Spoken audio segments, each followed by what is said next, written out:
British Prime Minister Rishi Sunak held talks with Benjamin Netanyahu in London as protesters shouted, "Shame," in Hebrew, demonstrated against the Israeli leader's right-wing policies and his plans to overhaul the country's judiciary.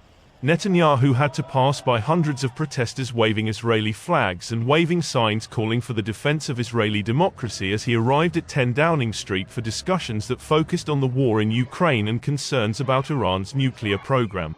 Sunak also raised Netanyahu's proposed judicial reforms, which have sparked mass protests in Israel and beyond. Some women protesting outside Downing Street wore red robes and white caps inspired by The Handmaid's Tale, a novel and TV series set in a dystopian future. Similarly clad demonstrators have become fixtures of the mass protests roiling Israel.